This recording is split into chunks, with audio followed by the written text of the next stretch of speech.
Hello viewers, আলোর diary চ্যানেলের পক্ষ থেকে আমি মাইতি। প্রতিদিন নতুন নতুন মাফিয়া ও হ্যাকারের গল্প শুনতে চাইলে আমাদের আলোর ডায়েরি চ্যানেলটাকে সাবস্ক্রাইব করে পাশে থাকা বেল আইকনটি বাজিয়ে দেবেন প্লিজ। ধন্যবাদ সবাইকে।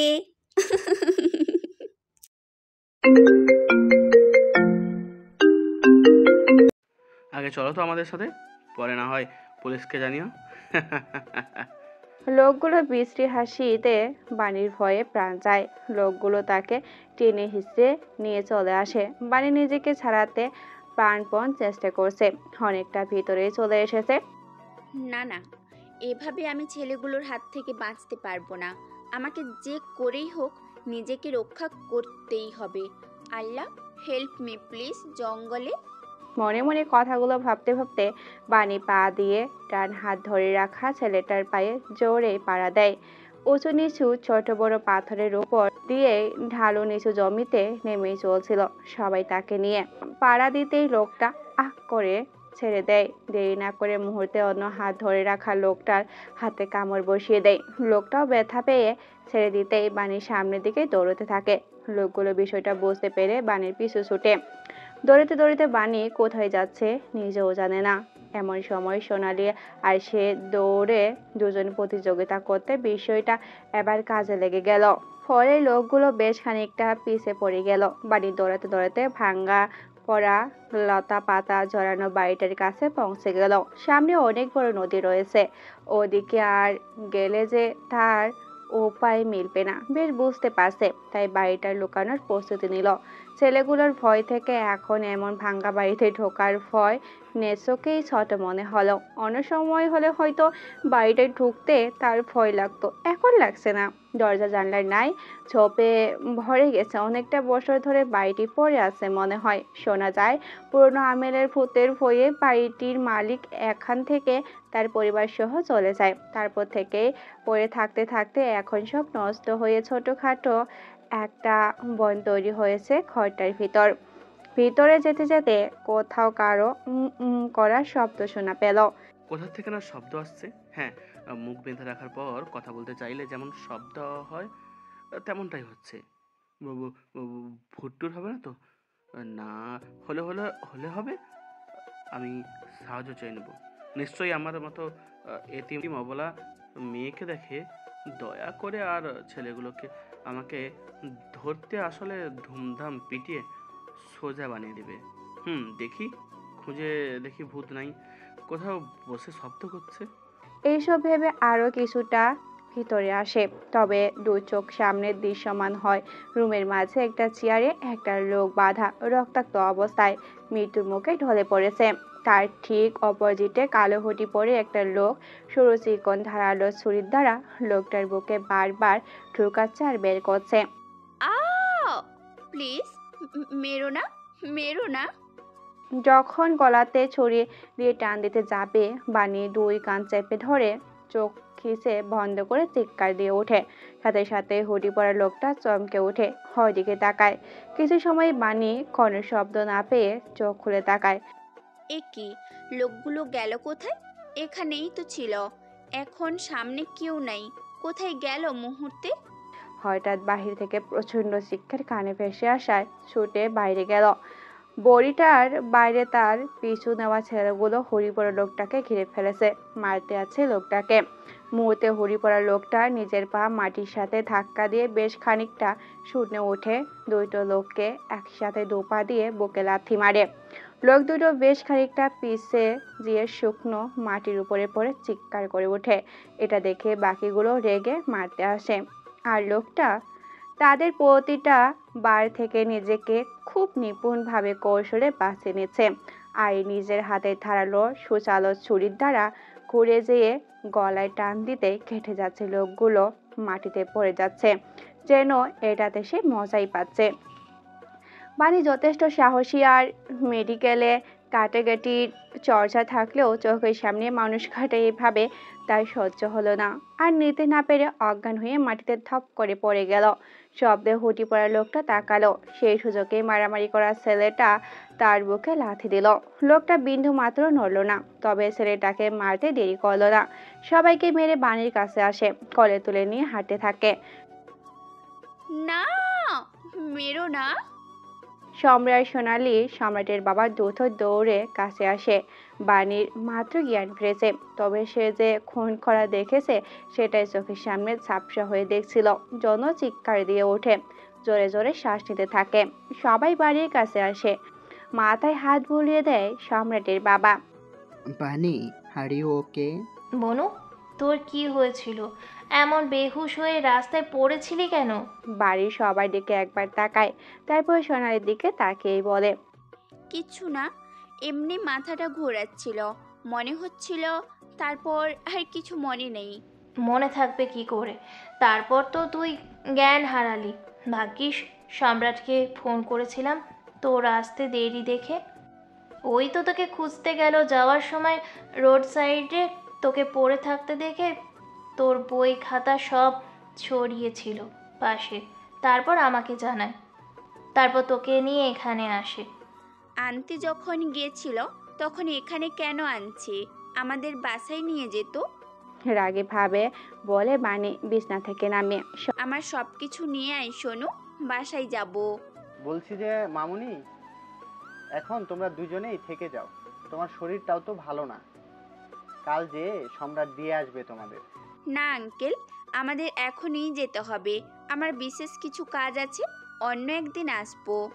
তুমি এখন পুরোপুরি সুস্থ নও। জান বলেছে তো থাকতে, পরে যেও। এক রাতে তো আর দুনিয়া উদ্ধার করবে না। বাসায় যে সোনালি একবার বাণী তো একবার সম্রাটের দিকে দেখছে, বুঝতে পারছে বাণী কিছু নিয়ে সম্রাটের উপর রেগে আছে। বনু, বলছি যে আমরা আজ স্টপ ইয়ার, বললাম তো বাসায় কাজ আছে। তুই যেতে না চাইলে এখানে থাকতে পারিস, আমি গেলাম। সব সময় এমন করো কেন? সরি বলছি তো, আমার কাজ পড়ে গেছিল, এই জন্য তোমাকে আনতে যেতে পারছিলাম না। তুমি যদি বলতে তুমি অসুস্থ ফিল করছো, তাহলে তো যেতাম, না হলে সোনালিকাকে পাঠাতাম। আমি অসুস্থ ফিল করছি তোমায় কে বললো? ওদের ঝগড়ার আভাস পেয়ে সোনালি আর সম্রাটের বাবা কেটে পড়লেন রুম থেকে। এটা বলা লাগবে কেন? আমি বুঝে নিয়েছি। এই যে আসতে যে বেহুশ হয়ে গেছিলে, তাতেই বুঝছি। মনে মনে বাণী বলল, তুমি এতটাও অবুঝ নও সম্রাট। তোমাকে চিনতে আমি কোথাও না কোথাও বড় একটা ভুল করেছি। বাণী তামাশার হাসি দিয়ে বলল, অসুস্থ ফিল করছিলাম না, করিয়েছো। মানে? কিছু না, তুমি থাকো, আমার যেতে হবে। বাই। শোনো আমার কথাটা, প্লিজ রাগ করো না, আমি সত্যি সরি। বাণীর পিছে পিছে যেতে সম্রাট বলল, ঠিক আছে, সরি একবার বলেছো, শুনেছি। বারবার বললেও শুনেছি, কিন্তু এবার বলার লজিক দেখছি না আমি। প্লিজ আর লেট করবো না। কোনো কাজ পড়লেও আগে তোমার কাছে যাব, কাজ পেলে। আজব বলেছি নাকি আমি? ঠিক আছে, করো। বাণী যেতে যেতে কথাটা বলে পরে দাঁড়িয়ে সম্রাটের দিকে ফিরে বলল, এমন কোনো কাজ করো না যেটা আমার মনে একটু একটু করে জন্ম হওয়া তোমার জন্য ভালোবাসা চিরতরে মুছে যায়। যদি কখনো জানতে পারি তুমি আমার বিশ্বাস ভরসা ভেঙেছো, সেদিন আর সরি বলার জন্য আমায় কাছে পাবে না। শেষ কথাটুকু বলে বাণী আর দাঁড়ালো না, চলে বেরিয়ে যায়। সম্রাট অবাক হয়ে বাণীর কথাগুলো শুনে থমকে যায়। বানি, এটা কি বলে গেল আমাকে? হ্যালো আঙ্কেল, কোথায় আপনি? অফিসে আছি মামুনি, কিছু বলবে? আচ্ছা আঙ্কেল। বলে বাণী ফোন কেটে দেয়। সেদিন সম্রাটের বাড়ি থেকে ফেরার পর বাণী আর সম্রাটের সাথে কোনো যোগাযোগই করেনি, এমনকি সোনালির সাথেও বেশি কথা বলেনি। দিনের বেলা বাসা থেকে বেরিয়েছে, রাত করে ফিরেছে, আর রাতের অনেকটা সময় ব্যয় করে কী সব কাজ করছে। সোনালি যেতে চাইলে বলছে কলেজের পড়াশোনার কাজে ব্যস্ত। সোনালি মনে করছে সম্রাটের সাথে ঝগড়া হওয়ায় অ্যাভয়েড করছে। সম্রাট অনেকবার গেছে ওদের বাসায়, তবে কাজ হয়নি। বানি দেখা করেনি, রুমের দরজা দিয়ে বসে রয়েছে। তারপর 5 দিন কেটে গেছে আর সে সকালে বেরিয়েছে সম্রাটের অফিসের উদ্দেশ্যে। অফিসের নিচে এসে সম্রাটের বাবাকে ফোন করে কনফার্ম হয়ে নিয়েছে আছে কিনা অফিসে। হ্যালো বাবাই, বানি মামুনি মাত্র ফোন করেছিল। বানি ফোন করছিল? কি বলেছে জান? আমাকে খুঁজেছে? আমি জানি আমাকেই খুঁজেছে, তাই না? এখনই দেশে চলে আসবো? বাবাই, এমন কিছুই হয়নি। তুমি বিজনেসের কাজে 2 দিনের জন্য গেছো, ওখানে কালই তো ফিরবে, তখন এসে কথা বলে নিও। সম্রাট কথাটা শুনে মন খারাপ করে বলল, ও তাহলে? শুধু জানতে চাইলো আমি কোথায়, তারপর ফোনটা কেটে দিল। জান, তুমি কি বলেছ? আমি বলেছি অফিসে আছি। জান, তাহলে বানি দেখো অফিসে চলে এসেছে বা আসছে তোমার কাছে কোনো কাজে। সম্রাটের কথা শেষ হলো না, তার আগেই তার বাবার দরজার দিকে তাকিয়ে দেখে বানি হাত ভাঁজ করে দাঁড়িয়ে আছে। সাদা একটা 3 পিস পরা, চুলগুলো খোপা করা, চোখের নিচে কালো দাগ হয়ে পড়েছে কয়েকদিনে। কাঁধে একটা ছোট ব্যাগ ঝুলছে। বাবাই রাখ, পরে ফোন করছি। না আঙ্কেল, আমার জন্য ফোনটা কেটে দিবেন না, কথা বলুন, আমি 2 মিনিটের পর আসছি। পাশ থেকে সম্রাট শুনল, জান প্লিজ কোনো গড়বড় করবা না, ও ভীষণ রেগে আছে আমার উপর, প্লিজ বুঝিয়ে বলো। আর আমি আজ রাতেই ফিরছি, বাই। সম্রাটের বাবা কান থেকে ফোনটা নামিয়ে টেবিলের উপর রাখলো। বাড়ির দিকে তাকিয়ে, না মামুনি, কোথাও যাওয়া দরকার নেই, ভেতরে আসো। বাবাই ফোন করেছিল, তুমি ফোন করার পর সেজন্য কথা বলছিলাম। ও আচ্ছা। বাড়ি এক পা দুপা করে চারিদিকে তাকাতে তাকাতে ভিতরে প্রবেশ করলো। সম্রাটের বাবা নিজের কেবিনেই ছিলেন। টেবিলের উপর রাখা একটা ছবি ফ্রেমে বুট করে রেখে দিলেন বাণীর চোখের আড়ালে। তার কেবিনে বিনা অনুমতিতে সম্রাটও কখনো আসে না। বাণী হুট করে চলে এসেছে, আর বাণীকে অফিসে সবাই চেনে সম্রাটের বন্ধু হিসেবে। এর জন্য তারা আসতে কোথাও জবাবদিহি করতেও হয়নি। বসো মামুনি, কফি অর্ডার করছি। জি আঙ্কেল। আপনার কেবিনটা তো খুব সুন্দর করে সাজানো, অনেকবার আসা হয়েছে অফিসে, তবে আপনার কেবিনে আসা হয়নি। এটা তো নিজের বাড়ির রুমের মতো করে ফেলেছেন আঙ্কেল। চারিদিকে দেওয়ালে পিকচার কত শত, আপনার আর আপনার নামে ডাকা ছেলের। মানে? মানে আপনার আর আপনার বাবাইয়ের সম্রাটের কথা বলছি। কেন অবাক হলেন যে? না, আমি কেমন অন্য কিছু শুনছিলাম।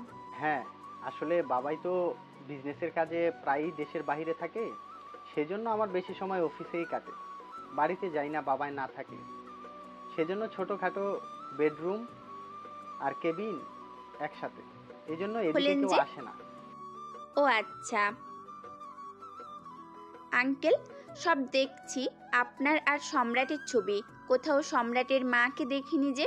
শুনেছি উনি মারা গেছেন, কিন্তু ছবি তো থাকবে, কোথাও দেখিনি যে। সম্রাটের বাবা একটা লম্বা দীর্ঘশ্বাস ছেড়ে বললেন, আমার খারাপ লাগবে, এই জন্য বাবাই কোথাও লতার ছবি রাখতে দেয়নি। ও আচ্ছা। ওদের কথা বলতে বলতে কফি চলে আসে, সাথে কিছু নাস্তা। বানি এসে চেয়ারে বসে। কেবিনের ভিতরে আরো দুটো দরজা দেখতে পেল। বলল, ওইদিকে কি আঙ্কেল? এপাশে আমার ছোট্ট দুনিয়া, মানে থাকার জন্য বেডরুম, ও পাশে ওয়াশরুম। ও আচ্ছা আঙ্কেল, আপনি কফি নেন। হ্যাঁ মামুনি, নিচ্ছি। তুমি হঠাৎ অফিসে, আঙ্কেলের কথা মনে পড়েছে বুঝি? কফি খাওয়া খেতে খেতেই বাড়ি টেবিলের উপরে উল্টা রাখা ফটো ফ্রেমের দিকে চোখ দেয়। এটাতে কি আছে আঙ্কেল? মনে হয় পড়ে গেছে। বলে তুলতে চায়, তার আগে সম্রাটের বাবা টেনে নেয় কেমন অস্বাভাবিক ভাবে। মনে হচ্ছে তার বড় কোনো সম্পদ বাণী ধরে ফেলেছে, ধরলেই সব নষ্ট হয়ে যাবে। অবস্থাটাকে স্বাভাবিক করতে সম্রাটের বাবা বলল, না মামুনি, তেমন কিছু নয়, বলে টেবিলের ড্রয়ার টেনে তার ভেতরে রেখে দেয়। বাণী ফুরু কুচকায়। এটাতে এমন কি আছে যে বাণী দেখলে সমস্যা? ওটার থেকে ধ্যান ফিরিয়ে বলো, আঙ্কেল, আমি এসেছি একটা ইম্পর্ট্যান্ট কাজে, আপনার থেকে আমার সম্রাটের ব্যাপারে কিছু জানার ছিল। সম্রাটের বাবার কপালে বিন্দু বিন্দু ঘাম মুছে নেয়। তার বাণীর প্রশ্নগুলো আজ অস্বাভাবিক মনে হচ্ছে। হ্যাঁ হ্যাঁ, অবশ্যই। সম্রাটের সামনে গলার নিচে মাঝ বরাবর যে একটা ট্যাটু আছে, ওটা কতদিন থেকে? আর ট্যাটু সবাই শখ করে নিজের ভালোবাসার থেকে করে, কিন্তু সম্রাটের ট্যাটুর ডিজাইনের মাঝে শাহী, তরবারি, পাশ থেকে লতাপাতা এমন কেন? মনি, হঠাৎ এটা জানতে চাইছো যে তুমি? সম্রাটের ওই টেটু সম্রাটের পছন্দ ওই টেটুটা, এই জন্য। ও যখন ছোট তখনই করেছিল। কত ছোট আঙ্কেল? আর আমি যতটা জানি, যারা taekwondo, judo, kung fu, karate, wing chun, muay thai, jujutsu, Brazilian jujutsu, fencing, ব্রকিং এবং বিভিন্ন মার্শাল আর্টও পারদর্শী বা এগুলো শেখে, তারা এমন ট্যাটু পছন্দ করে, নিজের শরীরে এমন ট্যাটু করে। সম্রাটের বাবা টিস্যু দিয়ে কপালের বিন্দু বিন্দু ঘামগুলো মুছে নেয়। এইসব কেন বলছো মামুনি? ও ছোট থেকে অনেক বক্সিং দেখতো, তো তখন এটার জন্য পাগল হয়, তখন করেছিল। আঙ্কেল, আপনি ঘামছেন কেন? এসি তো চলছে। তাহলে এমনি। তুমি হঠাৎ এসব প্রশ্ন করছো কেন মামুনি? আঙ্কেল, গত 4 দিন থেকে নিউজে আরও একটা ঘটনা বারবার ব্রেকিং নিউজের টেলিকাস্ট হচ্ছে, দেখেছেন? আমাদের এই শহরে তো একটা ভাঙা বাড়িতে গোটা 10 জন মানুষের বডি মিলেছে। যে খুনটা করেছে সে হলো আন্ডারওয়ার্ল্ডের ডন এসকে। আঙ্কেল, এই খুনগুলো আমি নিজের চোখে হতে দেখেছি। তারপর ওই দিন আমি যে অ্যাক্সিডেন্ট করি, পরের দিন সেই বাইক ড্রাইভারকেও এই আন্ডারওয়ার্ল্ডের ডন এসকে খুন করেছে। আসলে প্রথমে চিনতে পারিনি, কলেজে যাওয়ার পর ফ্রেন্ডরা বলাবলি করছিল যে ওই বানি দেখ না, কাল যে তোকে অ্যাক্সিডেন্ট করিয়েছিল সেই লোকটাকেই এসকে মেরে ফেলেছে। এসব কি বলছো? খুন হতে দেখেছো মানে? হ্যাঁ আঙ্কেল, মানে সবটা বলে। আমি জ্ঞান হারানোর সময় আবছা দেখেছিলাম, হুডি পরা লোকটা আমার দিকে আসছে। তারপর কি করে রাস্তায় এলাম, সম্রাট আমাকে পেল, কিছুই জানি না। যাই হোক, এইসব কাউকে বলো না। তুমি যে সুস্থ আছো এটাই অনেক। আঙ্কেল, আরেকটা কথা বলি, হুম। আসলে এসব মার্শাল আর্টরা অমন ট্যাটু করে না। আমি মিথ্যে বলেছি আপনাকে, কিন্তু সম্রাট কোনো বক্সারের ফ্যান যে ট্যাটু দেখে নিজেই করেছে। এবার সম্রাটের বাবা বাণীর কথায় সব খুলিয়ে ফেলছে। কি বলবে বুঝতে পারছে না। আমি ভালো জানি না, ওর থেকে শুনে নিও। আমার এখন একটা মিটিং আছে, তোমার সাথে পরে কথা হবে। তুমি এখন বাসায় যাও মামুনি। আপনি আর কত লুকাবেন? আমি সত্যিটা জানি আঙ্কেল, শুধু প্রমাণ নেই। ওই দিন হুডি পরা লোকটার প্রতিটা স্টেপ আমি খেয়াল করেছি, সবগুলো ছিল প্রশিক্ষণপ্রাপ্ত।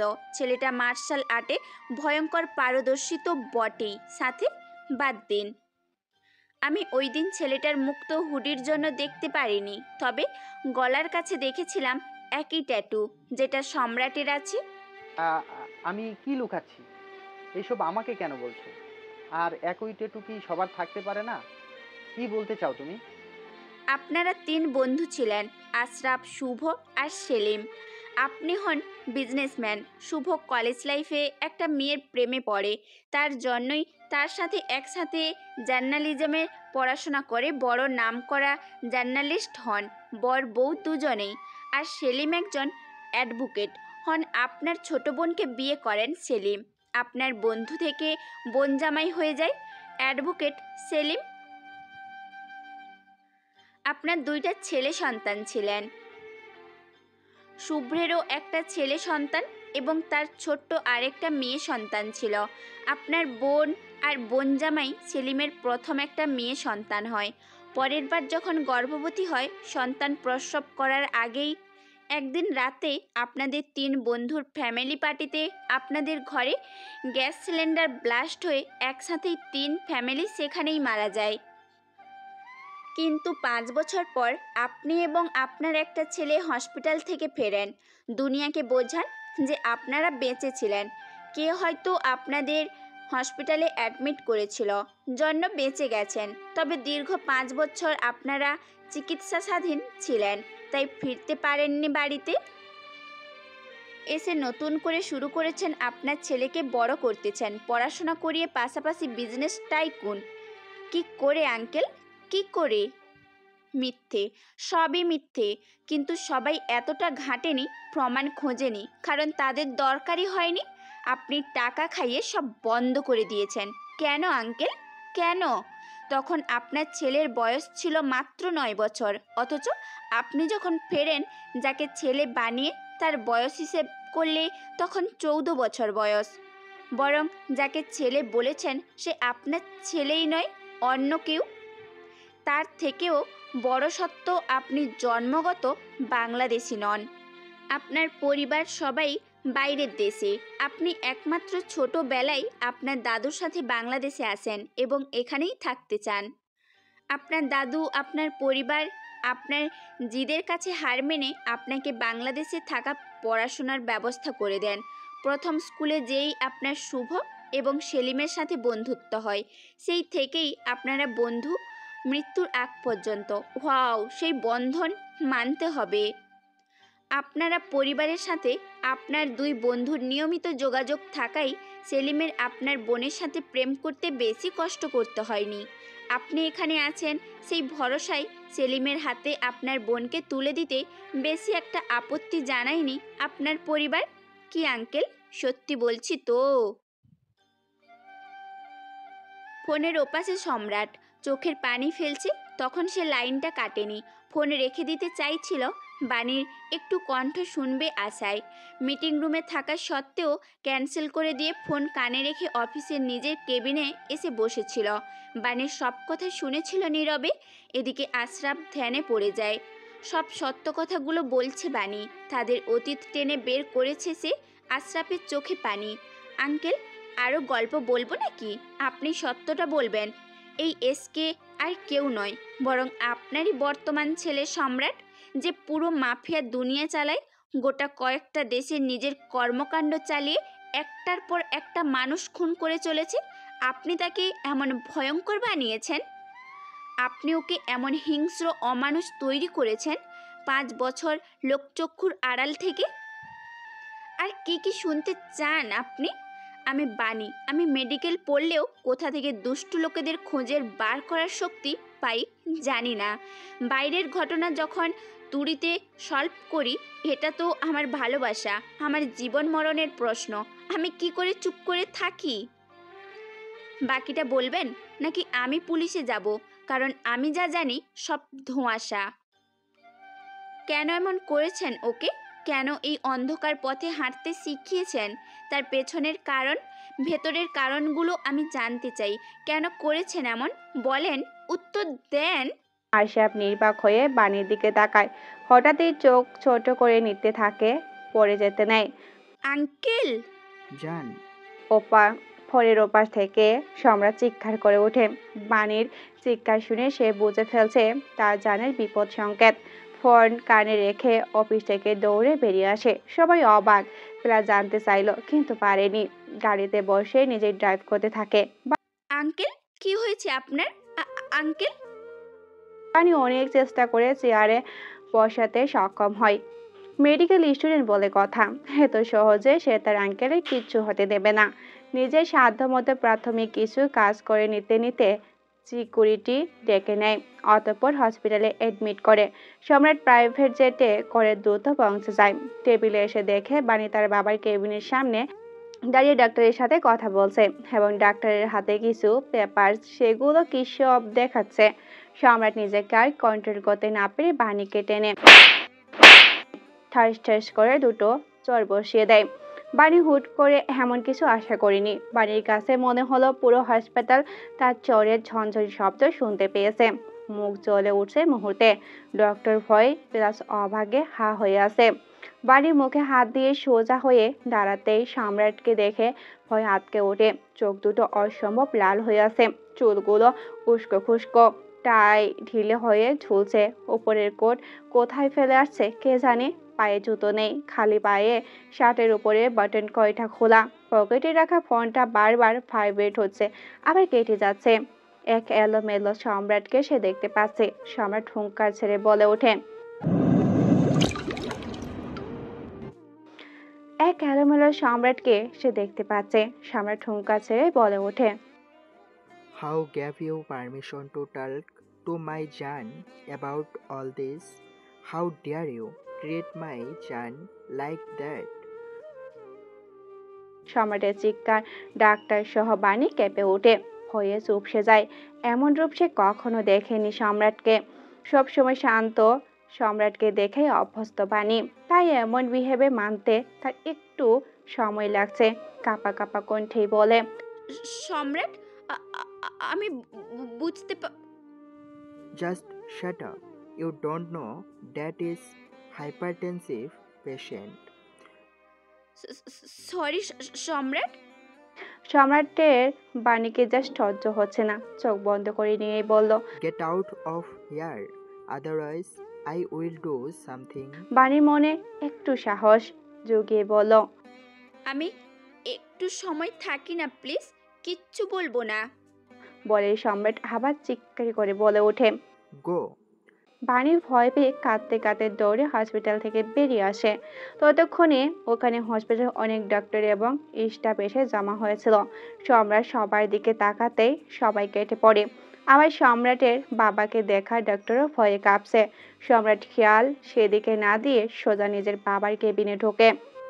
মিস্টার আশরাফ খান হসপিটালের ওই সাদা বিছনাটায় চোখ বন্ধ করে ঘুমিয়ে আছেন, তেমনটাই সম্রাটের কাছে মনে হচ্ছে।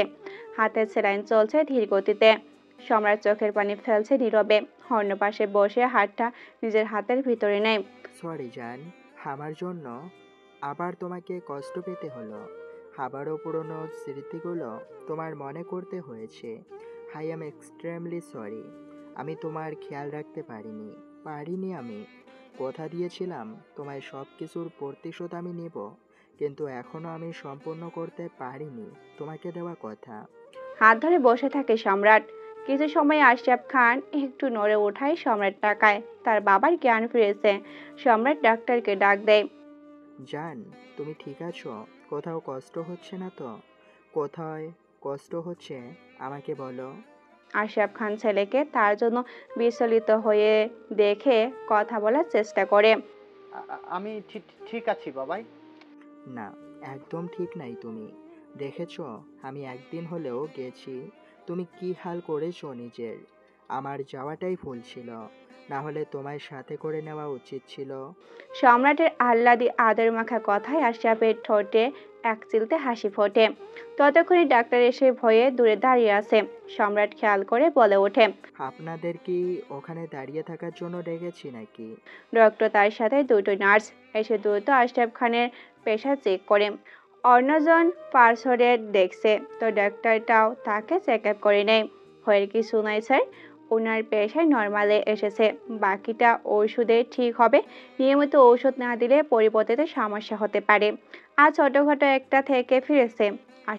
অতিরিক্ত স্ট্রেস না নেয়, না হলে প্রবলেম হতে পারে। ওকে, কখন নিয়ে যেতে পারবো? আই থিঙ্ক স্যালাইন শেষ হলেই যেতে পারবো।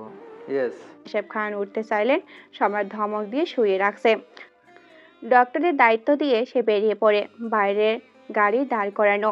ড্রাইভার সম্রাটকে দেখে সোজা হয়ে বসে, হাতে থাকা সিগারেটটা জানলা দিয়ে ফেলে দেয়। সম্রাট এয়ারপোর্টে পৌঁছানোর আগে এদিকে ফোন করছিল, তাই গাড়ি হাজির হয়েছিল, তাই হসপিটালে ছুটে আসতে বেশি সময় লাগেনি। স্যার, আপনার ফোনটা বাজছে অনেক সময় থেকে। দেখতেছি। সিরাজ, তুমি একটু পানির ব্যবস্থা করো তো। ওকে স্যার, বসুন, আমি সব থেকে নিয়ে আসছি। গাড়িতেও পানিটা শেষ হয়ে গেছে। ড্রাইভার পানি আনতে যায়। সম্রাট ফোন চেক করে, যে মিটিংটা সে ছেড়ে এসেছে বাইরের দেশে, যে শাখাটা আছে সেখান থেকে বারবার ফোন আসছে। সম্রাট কল ব্যাক করে, ওখানে দায়িত্বরত কর্মচারীদের ইন্টারেকশন দেয়, বাকিটা কিভাবে কি করবে, এবং সম্রাট চলে এসেছে সেটাও জানিয়ে দেয়। কার্তিককে ফোন করে, হ্যাঁ স্যার বলুন। কোথায় থাকিস তুই? আমি নেই এখানে, তুই জানতি না? জানের উপর নজর রাখবি না? কি করে বেড়াচ্ছিস? সরি স্যার, আমি তো অফিসের হাই সিকিউরিটির ব্যবস্থা করে রেখেছি। আমি একটা ছোট কাজে গ্রামে আসছিলাম, এখন ব্যাক করছি। কোনো সমস্যা হয়েছে স্যার? এখন কোথায়? এই তো শহরে ঢুকেছি, 10 মিনিটে বাসায় পৌঁছে যাব। না, বাসায় নয়, অ্যাড্রেস দিচ্ছি। ওখানে দুইটা মেয়ে থাকে। বাণী নামের মেয়েটাকে উঠায় নিয়ে আস। বাকিটা পরে বলছি। Okay sir. কিন্তু স্যার ওকে স্যার কিন্তু স্যার হঠাৎ মেয়ে, মানে মেয়েদের লিস্টে তো এই নাম নাই। এটা পার্সোনাল ইস্যু। ওকে স্যার, এখনই যাচ্ছি। শোন, জি স্যার, বলুন। কোনো ছেলেই ওকে টাচ করবি না। মেয়ে পাঠা, বোকা আছে, কথায় ভুলিয়ে বাসা থেকে বের করতে পারবি। Okay sir. সম্রাট ফোন কেটে দেয়। ড্রাইভার একটা ইনটেক পানির বোতল এনে সিপটি খুলে সম্রাটের দিকে এগিয়ে দিল। সম্রাট পানি হাতে নিয়ে গাড়ি থেকে মুখটা কিছুটা বের করে মুখে পানি দিয়ে ধুয়ে নেয়। লেজটি হাত ভিজিয়ে চুলগুলো একটু ঠিক করে নেয় হাতের সাহায্যে। কিছুটা পানি খেয়ে বোতলটা রেখে দেয়। স্যার এখানে কোথায় যাবেন? না, তুমি ওয়েট করো, জানকে নিয়ে ফিরবো। ফ্রেশ হতে বেরিয়েছিলাম, জরুরি কল ছিল। ও স্যার, আপনার জুতো পায়ে দেখিনি, আমি কি নিয়ে আসবো? না, দরকার নাই। খালি পায়ে কি খুব খারাপ লাগছে? ড্রাইভার লজ্জায় পড়ে কথাটা বলে, তেমনটাই মনে হলো। না স্যার, কি যে বলেন, আপনার কষ্ট হবে সেজন্য বলেছিলাম। নিয়ে আসছি আমি। সম্রাট এই এক মুহূর্তে নিজেকে আবার শান্ত করে নিয়েছে। সহজে সে উত্তেজিত হয় না কখনো, কিন্তু তার বাবার স্বাস্থ্যের কথা আসলে সে সব থেকে বেশি ক্ষিপ্ত হয়, যেমনটা কিছু সময় আগেই হয়েছিল। সব ফর্মালিটি শেষ করে মিস্টার আশরাফকে বাসায় নিয়ে আসে। সম্রাট সবগুলো কাজের লোককে অ্যালার্ট দিয়ে যায় সঠিক এবং সময় মতো তার বাবার যত্ন নেওয়ার জন্য। জান, আমার একটু কাজ আছে, বেরোতে হবে, ফিরে আসবো কিছু সময়। যাই, তুমি রেস্ট করো। কখন ফিরবি? কাজে না গেলে হয় না? আমার পাশে বস একটু। সেই কবে গিয়েছো, কতদিন পরে ফিরলে? আচ্ছা ঠিক আছে, এই যে তোমার মাথার কাছে বসেছি, মাথায় হাত বলিয়ে দিচ্ছি। তুমি ঘুমাও, আমি কোথাও যাচ্ছি না। বাণীকে দেখিনি একবারও। ও কোথায়? আমি বাসায় আসছি, ও কি শোনেনি? একবারও সামনে আসলো না যে। ওর কাজ পড়েছে, এই জন্য চলে গেছে, পরে আসবে বলেছে। তুমি কথা বেশি না বলে ঘুমাও তো। মেয়েটার সাথে আমার কিছু কথা ছিল, বিকালে একবার আসতে বলে দিস। আচ্ছা। সম্রাট তার বাবার মাথায় হাত বুলিয়ে দিচ্ছে। তার বাবা খুব দ্রুত ঘুমিয়ে যায় ওষুধের প্রভাবে। স্যার আসছেন? মেয়েটাকে এনেছো? জি স্যার, রুমে আছে এখনো, জ্ঞান ফেরেনি। পানি দিলে জ্ঞান ফিরে আসবে। ওকে, তুই যা, বাকিটা আমি দেখছি। সম্রাট এখন তার অন্য একটা বাড়িতে এসেছে, এখানেই বাণীকে এনে রেখেছে। কার্তিক সম্রাটের কথাই চলে যায়। সম্রাট বড় বড় পা ফেলে লিফটে উঠে পড়ে। 3 তলায় গিয়ে নেমে পড়ে ডান সাইডের প্রথম রুমটায় ঢুকে ডোর লক করে দেয়। সামনে তাকায়, বিছনায় বাণী বেহুশ হয়ে পড়ে আছে। সম্রাট গিয়ে সোজা করে শুয়ে দেয়। পানি দিতে চেয়ে চোখ পড়ে মুখে আঙুলের ছাপ স্পষ্ট হয়ে লাল বর্ণ ধারণ করে আছে। শিট, কি করেছি! রাগে তখন একটু জোরেই আঘাত করা হয়ে গেছে। মনে মনে বলতে বলতে পাশের টেবিলের উপর থেকে ফার্স্ট এড বক্স নিয়ে বাড়ির মুখের দাগের উপর কিছু মোলাম জাতীয় ঔষধ লাগিয়ে দেয়। তারপর মুখে পানি ছিটা দিতেই বানি আস্তে আস্তে চোখ খোলে। আর সম্রাটকে দেখতে পেয়ে এক লাফে বিছনা থেকে নেমে অন্য পাশে চলে যায় ভয়ে। আরে, এভাবে লাফাচ্ছ কেন? না না, আমি তোমার সামনে আসিনি, সত্যি বলছি। আমি আসিনি তোমার সামনে, কিন্তু তুমি এখানে কি করছো? উফ, এখন ড্রামা শুরু করলে? আরও 2টা লাগবে কানের নিচে। চুপচাপ এদিকে আসো। বানি ভয়ে কেঁদে দেয়। মুখে 2 হাত দিয়ে রেখেছে যাতে ওর মুখে কেউ আর মারতে না পারে। আজব, কাঁদছো কেন? তুমি কি গন্ডার নাকি? 6 ঘন্টা আগে মারলে, এখন ব্যথা অনুভব করে কাঁদছো? তাতেও বানির কান্না একটু বাধা পড়ল না। সে কেঁদেই যাচ্ছে অন্য পাশে দাঁড়িয়ে। সম্রাট এবার নিজেই গেল বানির কাছে, হাত ধরে বিছনায় বসিয়ে নিজের ফ্লোরে বসে বানির 2 হাত নিজের হাতের মধ্যে নেয়। চোখ মুছিয়ে হাত ধরে বলে, সরি, আসলে জান, অসুস্থ হয়েছে দেখে মাথা নষ্ট হয়ে গেছিল। যখন আপনজনদের হারিয়েছিলাম, তখনও এমন ফোনের অন্য পাশ থেকেই শুনেছিলাম, জন্য ভয়টা এবার বেশি লেগেছিল। আমি তোমাকে মারতে চাইনি, তখন রাগের মাথায় ভুল করে ফেলেছি। প্লিজ কেঁদো না। হুম। তুমি চাইলে আমাকে শাস্তি দিতে পারো, আমি মেনে নিব। কখনো জানকে ছাড়া অন্য কাউকে সরি বলিনি নিজের কাজের জন্য। আজ প্রথম তোমায় বলছি সরি, এক্সট্রিমলি সরি। হুম। তুমি নিশ্চয় আমাকে ক্ষমা করতে পারোনি, তার জন্য কথাও বলছো না, এমন হু হু করেই যাচ্ছ। উম, ভয় পাচ্ছ? হুম। সরি তো, আর কখনো হবে না, please. Hmm. I love you. কখনো এমনভাবে বলতে চাইনি, কিন্তু এখন না হলে হয়তো আর কখনো সুযোগ হবে না, এই জন্য বলে দিচ্ছি। কারণ আমার সম্পর্কে অনেকটাই জানো তুমি। বাকিটাও শুনলে হয়তো আর কখনো তোমার ফেস দেখতে পছন্দও করবে না, তাই বলছি আই লাভ ইউ। বাণী চোখ বড় বড় করে নেয়। সম্রাট উঠে দাঁড়িয়ে অন্যদিকে ঘুরে দাঁড়িয়ে বলতে শুরু করে। দিনটি ছিল 17 তারিখ। আমি ক্লাসে ফার্স্ট বয় হয়েছিলাম। আবারও সব সময় ফার্স্ট বয় হলে বাবা আঙ্কেলদের ডেকে ছোটোখাটো পার্টি করত। সেদিন মায়ের মানা থাকতো না ড্রিঙ্কের জন্য। বাবা আঙ্কেলরা অনেক মজা করত, সাথে আমরা পিচ্চি পাল্টিরা নিজের মতো খেলাধুলায় মেতে থাকতাম। আম্মু আন্টিরা তিনজনে খোশ গল্প মেতে থাকতো। সেদিনও ছোটোখাটো পার্টির আয়োজন করে আমাদের বাসায়। মা বাবা দুজনেই টেন্স ছিল, আমার জন্য সব ভুলে পার্টির আয়োজন করেছিল। আমার বাবার নাম শুভ্র, জান ছিল বাবার ফ্রেন্ড। তুমি তো জেনেছই, 3 ফ্রেন্ড ছিল। সব সময় আমি জানকে আঙ্কেল নয় জান ডাকতাম, কারণ আমার কিছু প্রয়োজন হলেই বাবা দিতে না চাইলেও জান সেটা এনে আমাকে দিয়ে যেত সবার আগে। বাচ্চারা তো এমনই, যে বেশি খেলনা খাবার যা চাই দেয়, সেই সব থেকে ভালো তার কাছে।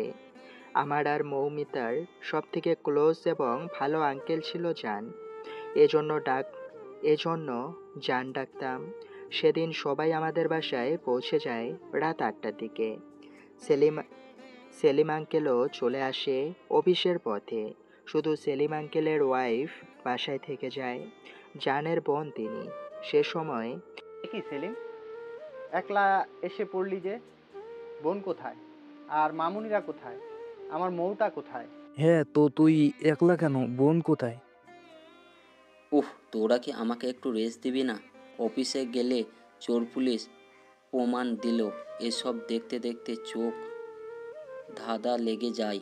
তোদের কাছে আসার বন বন শুনে শুনে কষ্ট ভাইসা কি যে বলেন, বোনই সবার আগে, তারপর অন্য সব। বোন কি আসবে না অসুস্থতার ভাবি। জন্য? না ভাবি, আসলে আমি অফিস শেষে একটা কাজে বেরিয়েছিলাম। একটা ক্লায়েন্টের সাথে সময় দিতে হয়েছে একটা চেকের ব্যাপারে, তারপর সোজা এখানে। আশরাফ, তুই যে ওকে নিয়ে আয়, আমি এখন ফ্রেশ হব।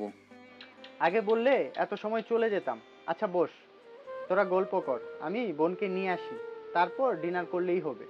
জান, জান, আমায় নিয়ে চলো না তোমার সাথে। আন্টিকে আমিও আনতে যাব। মৌমিতার চুলগুলো অনেক দিন টানি না। হা হা হা।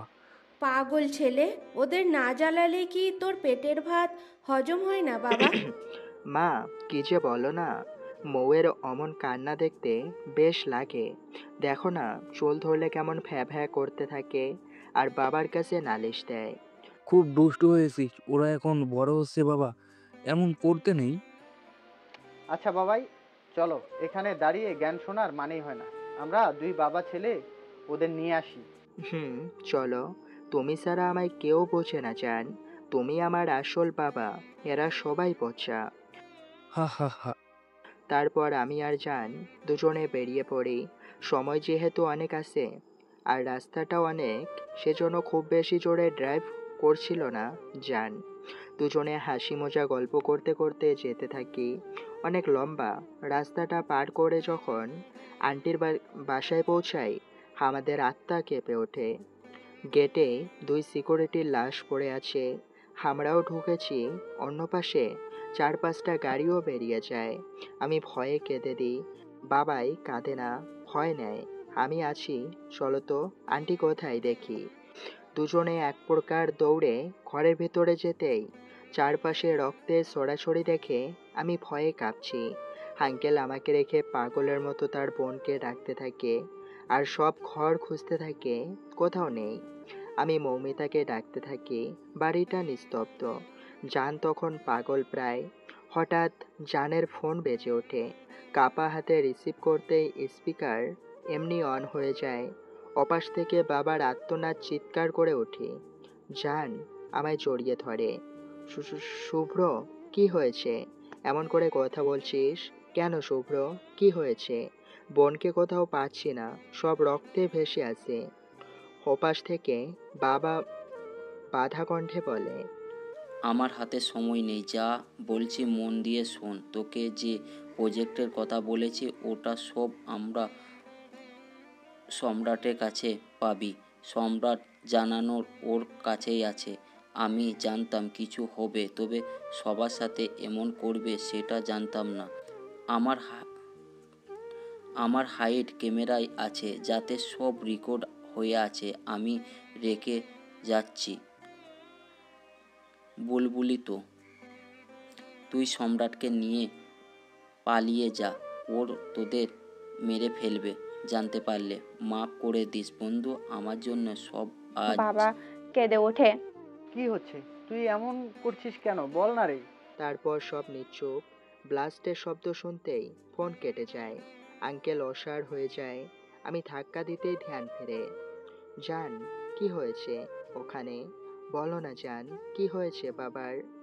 জান জান আমাকে জড়িয়ে ধরে। বাবাই আমাদের দ্রুত এখান থেকে পালাতে হবে বলে হাত টেনে নিয়ে আসতে থাকে। বাইরে আসতেই ডান সাইডে চোখ যায়। চারদিকে লাইট জ্বলছে। আলোয় দেখতে অসুবিধা হয়নি। গাড়ি পার্ক করে রাখা। তার পাশ থেকে রক্ত বয়ে গেছে। জান, কি হয়েছে বাবাই? জান, ওই দেখো, রক্ত। ওখানে নয়তো আন্টি? আমার কথায় জান দৌড়ে গাড়ির ব্যাক সাইডে যায়। ওখানে মৌ পড়ে আছে বুট হয়ে।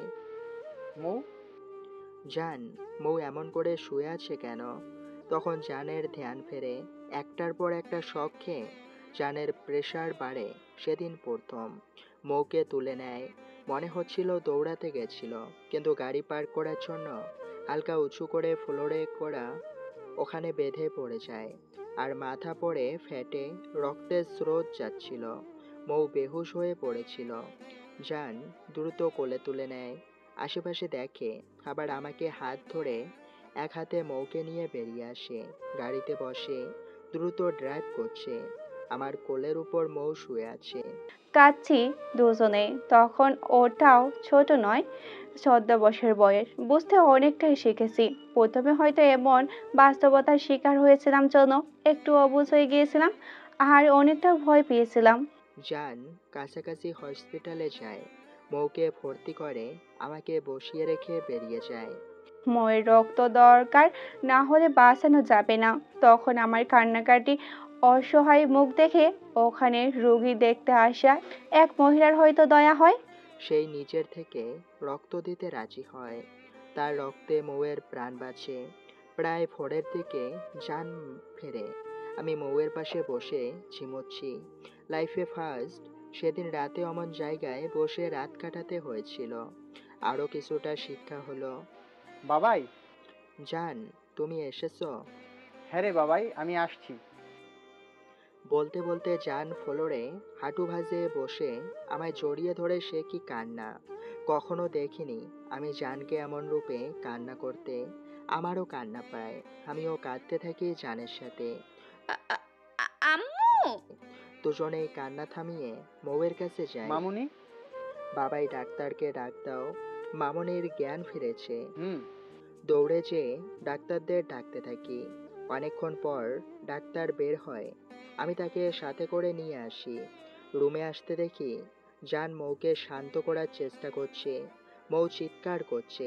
মাত্র 5 বছরের বাচ্চা মেয়ে, মাকে খুঁজছে। জানকে কাছে যেতে দিচ্ছে না। ডাক্তার মামুনি আমায় চিনছে না কেন? ডক্টর সব চেক আপ করার পর জানালেন এতটা ছোট যে ওর এমন বড় আঘাত নিতে পারেনি। মেমোরি লস হয়েছে। পরে মনে পড়লো বয়সের সাথে সব ভুলে যাবে, বা ও বড় হওয়ার সাথে সাথেই রোগটা সেরে যাবে, তবে এইসব কিছু আর মনে করতে পারবে না। ওকে এমন পরিবেশে বড় করতে হবে যে নতুন করে সব চেনাতে হবে, যেমন বাচ্চারা জন্মের থেকে আশেপাশের সবাইকে দেখে বড় হয় এবং জেনে যায়। যেমন জানের চোখের পানি কমছে না, আমিও কাঁদছি, তবে শব্দ হচ্ছে না। ডক্টর চলে যায়, আমরা কেবিনের বাইরে আসি। যে মহিলাটা রক্ত দিয়েছিল মৌকে, সে দেখতে আসে মৌকে। ভাইজান, আপনি কাঁদছেন কেন? জান, মৌকে রক্ত দিয়ে উনি বাঁচিয়েছিলেন। তুমি চলে গেছিলে, আমি বুঝতে পারছিলাম না কি করব। কাঁদছিলাম, তখন ইনি এসেছিল দেখে। ও, ধন্যবাদ দিয়ে ছোট করব না। আপনি আমার মায়ের বয়সী, আমার মেয়েটাকে বাঁচিয়েছেন, তার জন্য কৃতজ্ঞ থাকবো আপনার কাছে। মহিলাটা মায়ের শব্দ শুনে চোখের পানি ফেলে। বাবা, কেঁদো না। তোমার মেয়ে তো শুনলাম এখন সুস্থ। কাঁদছো কেন তাহলে? মা, আমার মেয়ে সুস্থ হলেও এখন ওদের অনেক বড় বিপদ। কিসের বিপদ বাবা? বাবাই, তুমি ময়ের কাছে যাও তো, আমি তোমার আপার সাথে একটু কথা বলি। মা। আচ্ছা জান, আমি চলে আসি। মা, আমার বন্ধু আর তার বউ এই শহরের সব থেকে বড় নামধারী আন্ডারওয়ার্ল্ড মাফিয়া ডন আরিশের খোঁজ পেয়েছিল, যাকে কেউ কখনো দেখেনি, শুধু নামে চেনে। হ্যাঁ। কি বলছো বাবা? সে তো অনেক বড় মাফিয়া। হ্যাঁ, আমার বন্ধু পার্সোনালি ওদের কেসটা নিজের মতো মিশন হিসেবে নিয়েছিল। খোঁজও পেয়ে যায়, দেখতে কেমন, কোথায় কি করে, সব ডিটেলস জোগাড় করে 19 তারিখে কোর্টে জমা দিবে। কেস তুলেছিল, আরিশের উপর সব প্রমাণ না থাকায় সব বন্ধ হয়ে যায়। কিন্তু এবার আমার বন্ধু গত 10 বছরের রিসার্চের কষ্টের উপর সফল হয়। কিন্তু আরিশ কোনোভাবে জেনে যায় ওর বিরুদ্ধে কিছু প্রমাণ আমার বন্ধু জোগাড় করেছে এবং সেটা কোর্টে এবং জনগণের সামনে পেশ করতে চায়। সেটাই বড় ভুল হয়। আরিশ লোক পাঠিয়েছে। বাবা, কেঁদো না, তুমি শান্ত হও। তারপর অনেক লোক পাঠায় গত রাতে আমাদের 3 বন্ধু এবং ফ্যামিলি সহ মারার জন্য। ওদের সবাইকে মেরে আমার বন্ধুর বাড়িতে লাশগুলো রেখে বম ফিট করে দিয়ে সব ব্লাস্ট করিয়ে দেয়। আমরা 3 জন শুধু বেঁচে আছি, আমাদের খোঁজ করছে ওরা, পেলেই মেরে ফেলবে। বাবা, তুমি কেঁদো না। তুমি আমাকে মা ডেকেছো, আমিও তোমার জন্য কিছু করতে পারলে খুশি হব। আমার মাত্র একটা ছেলে, কিন্তু ওরা বিদেশে থাকে গত 3 বছর ধরে। ওদের ছোট মেয়েটাকে ফেলে ওরা গেছে কাজের খোঁজে। মেয়েকে নিয়ে কাজ করতে পারবে না, আর জন্য আমার কাছে রেখে গেছে। তুমি যদি চাও আমার সাথে আমার ছেলে হয়ে আমার বাড়িতে থাকবে, তারপর সব ঠিক হয়ে গেলে না হয় তুমি যেও নিজের বাড়িতে। আমি কেবিনের দরজার পাশ থেকে জানের সব কথাই শুনি। যারা আমার মা বাবা, বোন, আঙ্কেল, আন্টিদের মেরেছে, সবাইকে কঠিন শাস্তি দেওয়ার কথা, তখন আমার ছোট্ট মনটাই চলে আসে। আঙ্কেল, বাবা মায়ের থেকে সবসময় ন্যায় বিচারের নীতি কথা শুনে এসেছি। রাগে তখন আমিও কান্নাও ভুলে যাই। না মা, আমি আপনাদের সাথে গেলে আপনাদেরও বিপদ হবে। আপনি যদি উপকার করতেই চান, আমার মেয়েকে আর ছেলেটাকে নিয়ে আপনার কাছে রাখুন। আমি সব প্রমাণ খুঁজে ওই আন্ডারওয়ার্ল্ড ডনকে সাজায় মৃত্যু না দিয়ে শান্ত হব না। যারা আমার প্রাণপ্রিয় বন্ধুগুলোকে নিঃস্বভাবে হত্যা করেছে, তাদের আমি সাজা দেবই। না জান, তুমি কিছুই করবে না, আমি করব। আমার বাবার বাকি রেখে যাওয়া কাজটা আমি সম্পূর্ণ করব। ওদের কঠিন থেকে কঠিন শাস্তি আমি দেব। কোনো আদালত নয়, নিজের হাতে দিব। বাবাই। হ্যাঁ, আমি সব শুনেছি তোমার কথা। আমি জেনে গেছি। জান তখন আমায় কাছে টেনে ছড়িয়ে ধরে। ভাই, তুমি ছোট, তোমার সামনে সুন্দর ভবিষ্যৎ। আমি শুভ্রের রেখে যাওয়া এই সোনার টুকরো ছেলেকে নষ্ট হতে দিতে পারি না বাবাই। না, তুমি না সাহায্য করলে আমি নিজেই পারবো। তুমি তাহলে চলে যাও মৌকে নিয়ে। সেদিন আমার পাগলামি রাগের মধ্যে জান দেখতে পেয়েছিল প্রতিশোধের নেশা, তাই মৌকে মহিলার কাছে সঁপে দেয়। বলেছিল আমাদের মিশন শেষ হলে মৌকে আমরা নিয়ে আসব। ততদিনে আপনি অনাথ একটা মেয়ের মতো করে মানুষের মতো মানুষ করবেন। আমাদের পরিচয় দিলে ওর খোঁজ করে ওকে ওই ডন মেরে ফেলতে পারে। এজন্য আমরাও আর কোনো ধরনের যোগাযোগ রাখিনি, শুধু মহিলার ঠিকানায় প্রয়োজনীয় সব পাঠিয়ে দিই। মৌজি আমাদের লাইফের পার্ট একটা, এটা ভুলে থাকার চেষ্টা করি। সবটা বলে সম্রাট চোখের পানি মুছে নেয়। বাণী ওর সব শুনতে শুনতে কখন যে চোখের পানি চলে আসে নিজেও জানে না। উঠে সম্রাটের কাঁধে হাত রেখে সম্রাট আবার বলতে শুরু করে। আমি আর জান দুজনে কোরিয়ায় চলে যাই। ওখানে আমার প্রপার ট্রেনিং চলতে শুরু করে। জান নিজের সব থেকে বিশ্বস্ত বিজনেস পার্টনার, ওনার হাতে নিজের সব কিছু দেখানোর দায়িত্ব দেয়। সবাই জানে ওই বম ব্লাস্টে 3 পরিবারই নিহত, অন্য কেউ বেঁচে নেই। যখন আমার 19 বছর, তখন আমি আর জান দুজনেই পৃথিবীর সামনে আসি। তবে আমি জানের ছেলে হয়ে আমার নতুন করে সব কিছু করা হয়, কারণ ওই আন্ডারওয়ার্ল্ডের ডন জানে আমাকে নিজের হাতে মারেনি। ওর লোকজন আর বাবা যত প্রমাণ জোগাড় করেছিল তাও পায়নি। ভেবেছে বাড়ি কোথাও ছিল এবং সেগুলা ব্লাস্টে সব নষ্ট হয়ে গেছে। আমার ট্রেনিং শেষ হতেই আমি নিজের দেশে আসি। আমাদের বাড়িটা তখনও সেমনভাবেই পোড়া ভাঙাচোরা হয়ে পড়েছিল। বাড়ির যতটা এরিয়া সবটা ধরে নষ্ট হয়ে গেছে। কোনো প্রমাণ আমিও পাইনি বাবার রেখে যাওয়া, কিন্তু কিছু সূত্র পেয়েছিলাম বাবা মায়ের কিছু কলিগের থেকে। তারাও ব্যাপারটা সঠিক জানে না, তবে যা পেয়েছিলাম তার সূত্র ধরেই আমি খুনিদের খুঁজছিলাম। কয়েকটাকে পেয়েছি, সবাই পালিয়েছিল। আমি ফেরার পর ওই ডনের নাম মুছে গেছে মানুষের মনের থেকে। এখন অ্যাস্কের নামে ভয় জেগেছে সাধারণ মানুষের মনে, নয় অপরাধীদের মনে। আমার যতটা লিঙ্ক আছে তার মধ্যে এক কতটা অপরাধীকে ধরে আমার লোক মারছে প্রতিনিয়ত। এখন অ্যাস্কে একজন নয়, তার হাজার হাজার শাখা প্রশাখা আছে। কোনো অপরাধীকে আমি বাঁচতে দিব না, মৃত্যুর আগ পর্যন্ত ভয়ে ভয়ে মরবে। কোনো ডনকে আমি জায়গা করতে দিব না। আমি ফেরার পর আরিশ আমাকে খুঁজছে, নিজে লুকিয়ে গেছে। এখন কোন দেশে আছে জানি না। ওকে যতজন চিনত সবাইকে মেরে একটা খাঁটি করে নিজে পালিয়ে গেছে। যত টাকা গুছিয়েছিল সেসব নিয়ে। এখন কাজ করালেও দূরে থেকেই করায়। যতজন ওর টাকার অফারে কাজ করে, কাজ শেষে তাদের মেরে দেয়। এই জন্য হাতের নাগালে পাচ্ছি না। একবার জানতে পারতাম কেমন দেখতে, তাহলে টেনে বের করে নিয়ে আসতাম গুহা থেকে। সব শুনে বানি বলে, কিন্তু এই শোনো না, প্রতিদিন ভালোবাসার নতুন নতুন গল্প পেতে ও শুনতে চাইলে আমাদের আলোর ডায়েরি চ্যানেলটি সাবস্ক্রাইব করে পাশে থাকা বেল আইকনটি বাজিয়ে দিও, কেমন? কিন্তু এটা অন্যায়, অপরাধ। তুমি যেটা করছো আইনের চোখে অপরাধ সম্রাট। তুমি কেন এভাবে মানুষ মারছো? যদি তাদের শাস্তি দেওয়ারই হয় তো প্রমাণ জোগাড় করে দিয়ে কোর্টে জমা করো, সেই দেশের আইন তাকে সাজা দিবে। না, আইন কিসের সাজা দিবে? হ্যাঁ, দিতে পেরেছে আইন। খুঁজেছে আমাদের 3টা ফ্যামিলি কিভাবে মারা গেল, খুঁজেছে আমাদের খুঁজেছে আমাদের সাথে অন্যায় করা অপরাধীদের। এমন হাজারো নিরপরাধ মানুষ এদের শিকার, কিন্তু এরা দিব্যি বেঁচে চলেছে সমাজে বুক ফুলিয়ে। তুমি বুঝতে পারছো না সম্রাট, ওদের পাপের শাস্তি একদিন না একদিন পাবে। তাই বলে তুমি এমন করে নিজেকে অন্ধকারে ঠেলে দিও না। বানি সম্রাটের হাত ধরে চোখের দিকে তাকায়। তুমি কেমন ছিলে সেটা আমার দেখার বিষয় নয় সম্রাট। নাও, আমি তোমাকে ভালোবাসি, তোমার সাথে একটা সুন্দর জীবন পার করতে চাই। তুমি প্লিজ সব ছেড়ে স্বাভাবিক জীবনে ফিরে আসো প্লিজ। আমি বলছি না তোমার মা বাবার খুনিদের সাজা না দাও, দিও, তবে তুমি নিজের হাতে নয়, তাদের খুঁজে বার করে আইনের হাতে তুলে দাও। এতে আমি নিজেই তোমায় সাহায্য করব। কিন্তু এসব খুন করা তুমি ছেড়ে দাও প্লিজ। একলা তুমি কত খুনি তৈরি করেছো, একবার ভেবে দেখেছো? না, আমি ভাবতে চাই না। আমি এমন কিছুই করব না।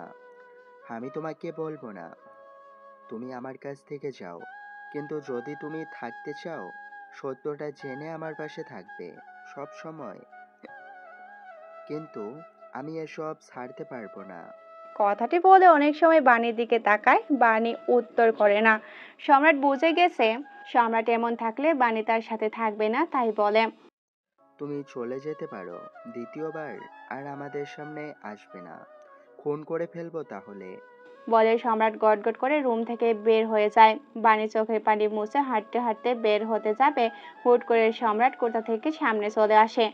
পানি কেঁপে ওঠে। সম্রাট আঙ্গুল উঁচিয়ে বলে, এইসব কথা যেন বাইরে না যায় তাহলে। বলে আবার চলে আসে। বাণীও বাড়িটা থেকে বেরোয়। রোড সাইড থেকে আনমনে হাঁটছে আর সম্রাটের সব কথাগুলো তার কানে বাজছে। ট্যাক্সির হর্নে তার ঘোর কাটে। আরে ম্যাডাম মন কোথায় দিয়ে হাঁটছেন? একটু হলেই তো চাপিয়ে দিচ্ছিলাম, পরে পাবলিক এসে মারতো আর বলতো দোষ সব ড্রাইভারের। আজও পাবলিক। পাশে যান। বাণী পাশে দাঁড়ায়, হাতের সাহায্যে রিক্সা ডেকে উঠে পড়ে। চোখ থেকে তার পানি ঝরছে, বারবার মুছছে। রিক্সা চালক কখন থেকে তাকে বলছে। আপা কই যাবেন? বাণী শুনছেই না। কিছু সময় ডাকাডাকির পর সে বলে তার ঠিকানা। লিফটে চড়তেই তার মনে পড়ে ওই দিনের খুনের কথা। যেটা যে সম্রাট ছিল তার বুঝতেই দেরি হলো না, আরো বেশি কান্নায় ভেঙে পড়ে। লিফট তার নিজ গন্তব্য আসতে বাণী নেমে পড়ে। নিজের ফ্ল্যাটের দরজা খুলতেই থমকে যায়। সম্রাট! সাথে সাথে সম্রাট ঘুরে হাতে থাকা ছুরিটা ছুঁড়ে মারে। সম্রাটের পিছে ছুরি নিয়ে এগিয়ে আসা লোকটার গলা সোজায় ঢুকিয়ে দেয়। লোকটা ঢলে পড়ে। সম্রাট লম্বায় শ্বাস টেনে ফ্লোরে বসে পড়ে। চারটা লাশ চারিদিকে পড়ে আছে, রক্ত ফ্লোর ভিজে যাচ্ছে। সোনালি এক কোণে শক খেয়ে দাঁড়িয়েছিল কিছু সময়। ঠাস করে ফ্লোরে পড়ে যেতেই সম্রাট চোখ তুলে তাকায়। বাণী দরজার কাছ থেকে দৌড়ে আসে। শোনো শোনো, মুখে হালকা থাবা দিয়ে ডাকতে থাকে। ও হয়তো এসব দেখে ভয় পেয়ে বেহুশ হয়ে গেছে। মুখে পানি দাও, উঠে যাবে। Just shut up. এখানে এসব কি করছো তুমি? কেন এতগুলো মানুষকে মারলে, তাও আমার ফ্ল্যাটে? তোমার জন্য মনের থেকে একটা কথাই আসছে, ছি। সম্রাট চোখ লাল করে উঠে বাণীর মুখ চেপে ধরে জোরে। এই সি মানে কি? হ্যাঁ, আমি কি সাদে এখানে এদের মেরেছি? আমি না মারলে ওরা তোকে আর তোর এই আধ পাগলা বোনকে মেরে দিত। ড্যামিট! বলে ঝাড়া দিয়ে হাত সরিয়ে নেয়। উঠে দাঁড়িয়ে অন্যদিকে ফিরে লম্বা শার্ট টানতে থাকে সম্রাট। বাণী কিছু সময়ে থমকে আবার হুঁশে আসে।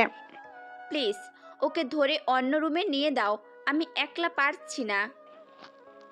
সম্রাট বাণীর দিকে ফিরে কিছু সময় তাকে চোখ ফিরিয়ে নেয়। তারপর সোনালীকে কোলে তুলে বেডরুমে নিয়ে বিছনায় ঠাস করে ছেড়ে দেয়। আরে আস্তে, ও ব্যথা পাবে তো।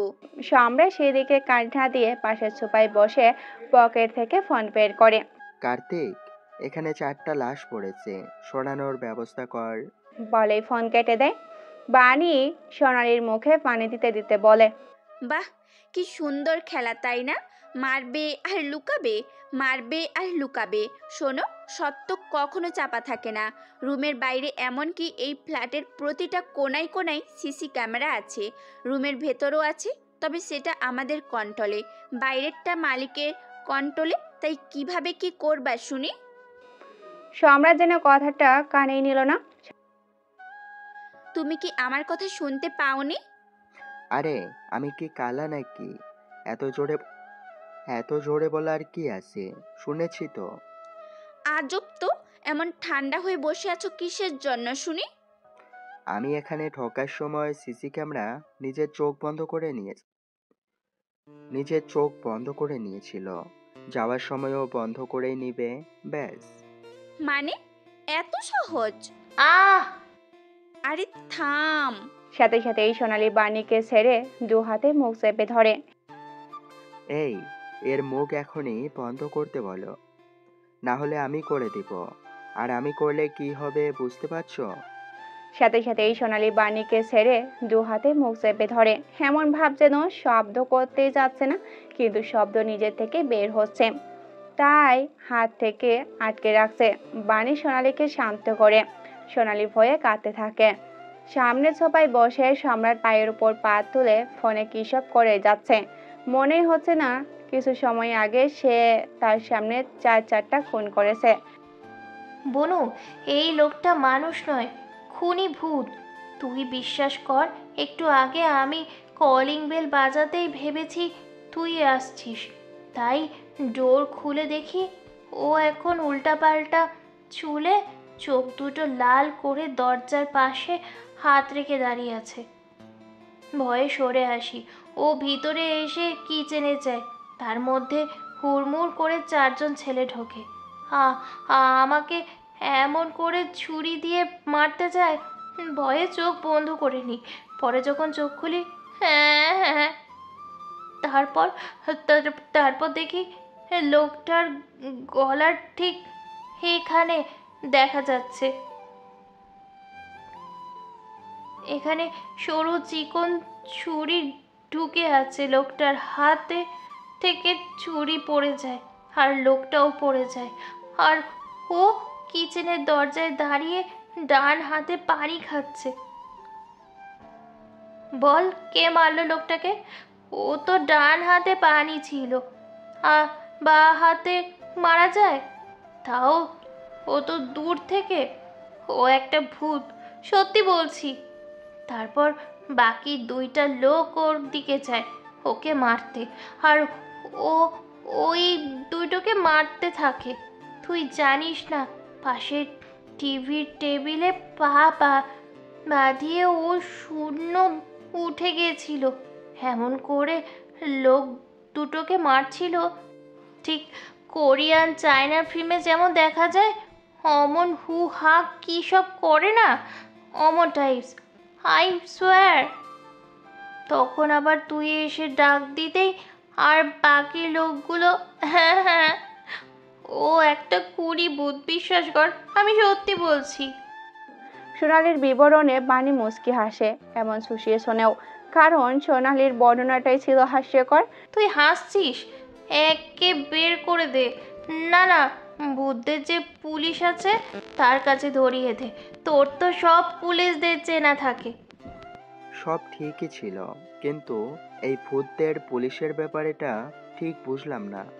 সম্রাট ফোনের দিকে তাকাতেই বলল কথাটা। বুঝতে পারছো না তাই না? ভয় পেলে কত কিছুই বুঝতে পারে না মানুষ। সরি, তুমি তো ভূত।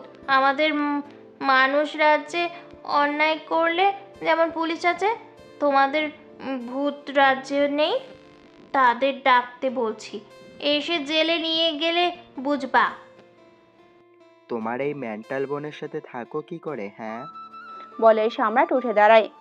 আমার কাজ শেষ, বাই। বাণী সোনালীকে রেখে সম্রাটের পিছু পিছু আসতে থাকে। সম্রাট মেন ডোরের কাছে আসতে আবার উঠে দাঁড়ায়। কিছু বলবে? না মানে হ্যাঁ, এরা কারা? সোনুকে কেন মারতে আসছিল? সোনুকে নয়, ওরা তোমাকে মারতে আসছিল। তুমি আমাদের বাড়িতে আমাদের যেসব ইনফরমেশন জোগাড়ে গিয়েছিলে, ওরাই কেউ একজন ওই ডনের কানে খবর দিয়েছে যে কেউ একজন আমাদের সম্পর্কে জানতে এসেছে। তাই সে লোক পাঠিয়েছে তোমাকে মারার জন্য। ওরা তোমার অ্যাড্রেস খুঁজে বের করেছে। এখানে কে কে আছো সেটা তো আর জানে না, সেই জন্য যাকে পাইছে ভাবছে তুমি, তাই অ্যাটাক করেছিল। হোয়াট? কিন্তু কিভাবে? মানে আমি তো শুধু একজনের থেকেই শুনেছি। ওখানে যে সবার কাছে তো জানতে চাইনি কি কি হয়েছিল বা কে কে জানে, এমন কোনো ইনকোয়ারিও করিনি। সেটা তো তুমি বলতে পারবে, আগেই বলেছি। ওই বেয়াদবটা হাইটে থেকে সব করাচ্ছে, হয়তো আশেপাশে লোক ছিল ওর, এজন্য জানতে পেরেছে। ওহ, ধন্যবাদ সোনালীকে সেভ করার জন্য। সম্রাট তাচ্ছিল্যের হাসি দিয়ে চলে যেতে নেয়, আবার দাঁড়িয়ে বলে, হ্যাঁ, এখানে থাকা তোমাদের জন্য নিরাপদ নয়। হয় বাসা চেঞ্জ করো, আর না হলে আমাদের বাসায় যেও, আর তা না পারলে হোস্টেলে থেকো। ওরা তোমার ফেস দেখেনি, তাই বাসা চেঞ্জ করলেই হবে শুধু। সম্রাট এটাই বাণী খেয়াল করে, এখানে তো লাশ পড়েছিল, এখন লাশটা দূর, কোনো রক্তের একটা ফোঁটাও নেই। আবার যেসব জিনিস ভেঙেছিল সেই সবও নেই, এবং সব গোছানো পরিপাটি করা। বোঝাই যাচ্ছে না 20 মিনিট আগে এখানে ঠিক কেমন অবস্থা ছিল।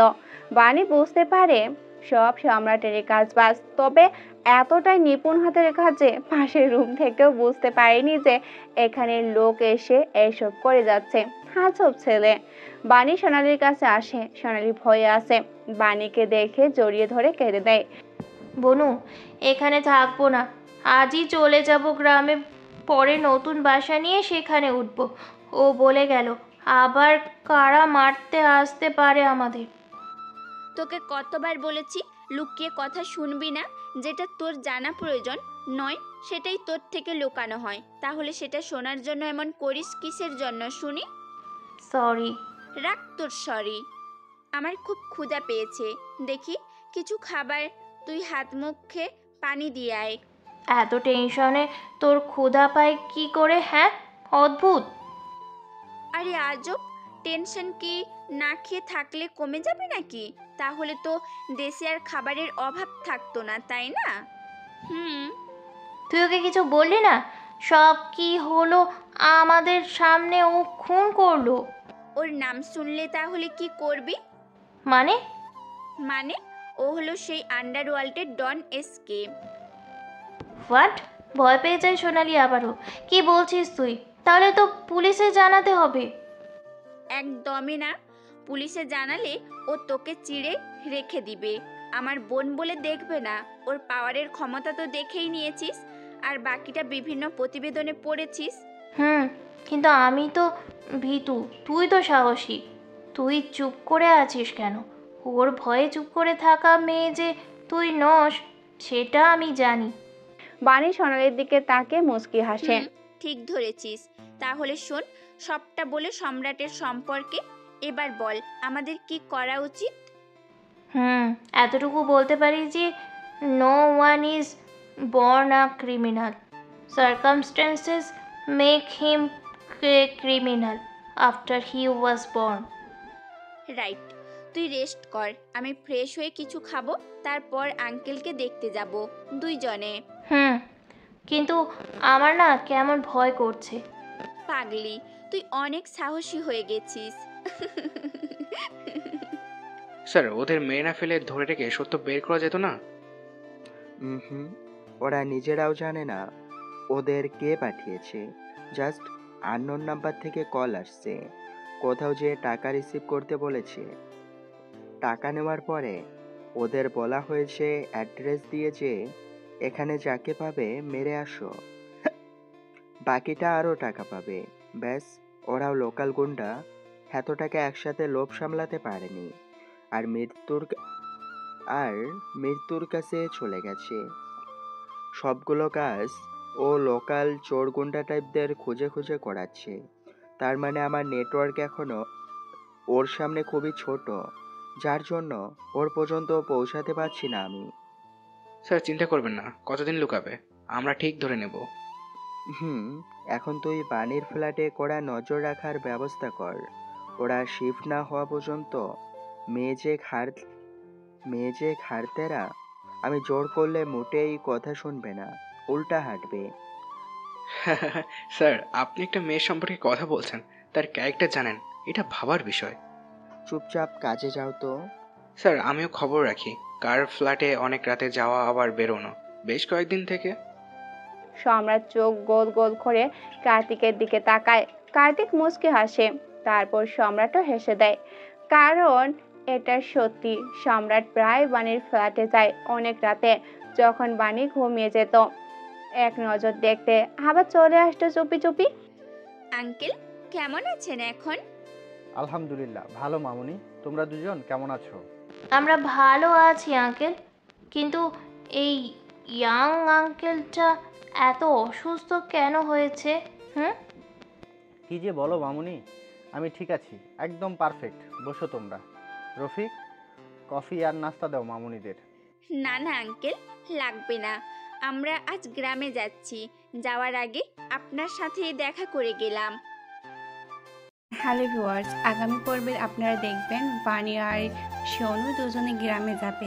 আসলে গ্রামে যাওয়ার পর তাদের সঙ্গে কি ঘটেছিল তা জানতে অবশ্যই আগামীকাল চোখ রাখতে হবে। ধন্যবাদ সবাইকে এতক্ষণ গল্পটা শোনার জন্য। ভালো থাকবেন, সুস্থ থাকবেন, আল্লাহ হাফেজ।